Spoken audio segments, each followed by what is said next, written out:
Vous n'avez pas idée à quel point l'histoire façonne encore votre vie. Les empires se font et se défont, mais leur impact ne disparaît jamais vraiment.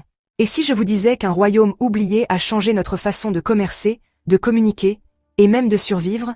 Et si sa conquête avait refaçonné l'économie mondiale d'une manière que l'on ressent encore aujourd'hui? Ce soir, on découvre la puissance perdue des Nabatéens, une civilisation qui contrôlait l'artère vitale du commerce antique, avant de disparaître dans l'histoire. Plongeons dans une histoire de richesse, d'ambition, et d'une prise de contrôle qui a remodelé le monde antique à jamais. Nous sommes en l'an 106 de notre ère. Et le royaume nabatéen, autrefois un empire commercial florissant, est sur le point d'être absorbé par Rome, un peu comme une petite entreprise lors d'une fusion. Pendant des siècles, ces gars-là ont été les intermédiaires ultimes du monde antique, contrôlant le commerce de l'encens et des épices qui reliaient le sud de l'Arabie, l'Inde et la Méditerranée. Leur capitale, Pétra, n'était pas juste un spot Instagram pour touristes. C'était une forteresse de richesse, un chef-d'œuvre d'architecture rupestre, et la preuve que si vous êtes bon en affaires, vous pouvez prospérer au milieu du désert. Et ils n'étaient là pas seulement riches, ils étaient aussi ingénieux. Les Nabatéens maîtrisaient la gestion de l'eau, transformant une terre aride en un royaume habitable et prospère. Ils étaient aussi habiles en politique, restant amis avec Rome tout en maintenant leur indépendance.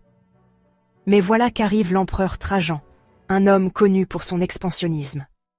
Avec Nabatène déjà sous l'influence de Rome, son annexion fut moins une bataille qu'une formalité. Certains disent que leur roi est mort sans héritier, donnant à Rome l'excuse parfaite pour intervenir. D'autres prétendent que Trajan a simplement vu une occasion en or de s'assurer ses routes commerciales lucratives et de se débarrasser des intermédiaires. Quoi qu'il en soit, à la fin de l'an 106, Nabatène n'existait plus, du moins politiquement. Rome n'a pas perdu de temps pour s'installer. Nabatène faisant désormais officiellement partie de l'Empire, elle fut réorganisée en province romaine d'Arabie pétrée. Mais contrairement à d'autres conquêtes où Rome devait gérer des rébellions constantes, celle-ci s'est déroulée étonnamment bien.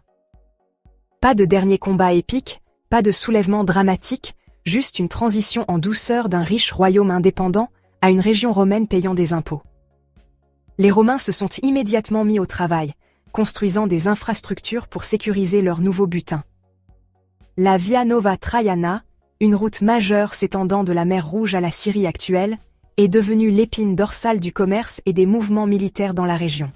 Des forts ont été construits, des impôts ont été perçus, et les marchands nabatéens, étant les hommes d'affaires avisés qu'ils étaient, ont maintenu l'économie en marche sous une nouvelle direction. La vie a changé, mais pas complètement.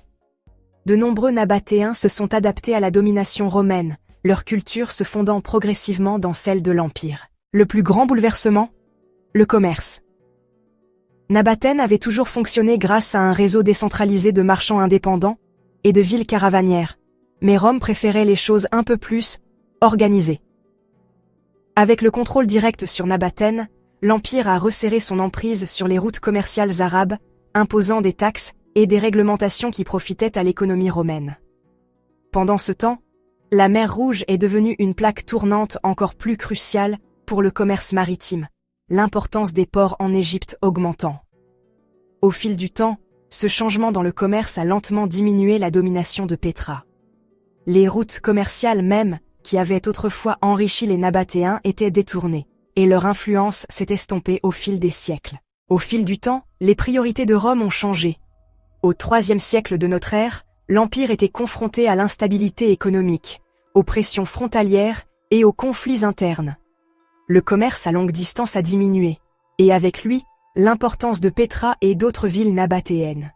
Le centre commercial autrefois florissant s'est progressivement vidé, sa grandeur rupestre étant laissée à la merci des éléments. Lorsque les explorateurs européens sont tombés dessus au XIXe siècle, Pétra était une relique oubliée d'un royaume oublié.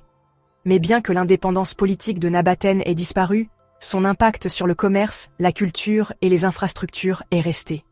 Les Romains ont peut-être pris le contrôle, mais ils ont construit sur les fondations posées par les Nabatéens, intégrant le commerce arabe dans l'Empire et laissant derrière eux un héritage qui fascine encore les historiens aujourd'hui. Je vous laisse en discuter dans les commentaires.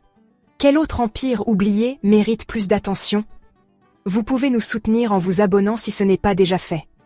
Prenez soin de vous, prenez soin de vos proches, et je vous retrouve bientôt dans une autre vidéo.